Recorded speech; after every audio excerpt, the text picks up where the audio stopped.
पुढची बातमी पुण्यामध्ये भाजप आणि शिवसेनेच्या युतीबाबत उपमुख्यमंत्री एकनाथ शिंदे निर्णय घेतील असं शिवसेना नेते रवींद्र धंगेकरांनी म्हटलंय। तसंच पुण्यामध्ये 165 उमेदवारांची तयारी केल्याचं रवींद्र धंगेकरांनी स्पष्ट केलंय। त्यांच्याशी बातचीत केली आहे आमच्या प्रतिनिधी शिवानी पांढरे। माजी आमदार रवींद्र धंगेकर आहेत आणि शिवसेनेचे नेते रवींद्र धंगेकर आहेत। सगळी तयारी सुरू झाली आहे। काय नेमकी तुमचं काय ठरलंय पक्षाचं?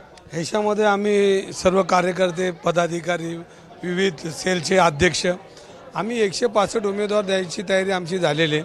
तसा अहवाल आम्ही एकनाथ शिंदे साहेबांकडे पाठवलेला आहे। जो काय निर्णय घेणार आहे ते घेणार आहे, पण शेवटच्या मिनिटासाठी पुणेकरांना चांगले कार्यकर्त्यांचं मोहोळ आम्ही पुणेकरांना देणार आहोत आणि याच्यामध्ये चांगलं प्रशासनावर अंकुश ठेवणारे कार्यकर्ते आम्ही तरुण कार्यकर्ते जेणेकरून भविष्यामध्ये पुणे शहराला त्यांचा उपयोग झाला पाहिजे अशा कार्यकर्त्यांना आम्ही संधी देणार आहोत।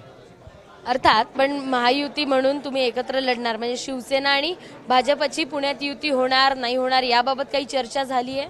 नाही, तशा काही सूचना आम्हाला आलेल्या नाहीत, पण 165 जागेवर आम्ही उमेदवार तयारी आमची चालू आहे। तुम्हाला 165 पेक्षा जास्त उमेदवार आमच्याकडे बी रस्सी खेच आहेत, पण तेही तुम्हाला शेवटच्या मिनिटापर्यंत फॉर्म भरेपर्यंत आमची राजनीती योग्य नीती पुणेकरांच्या हिताची असेल।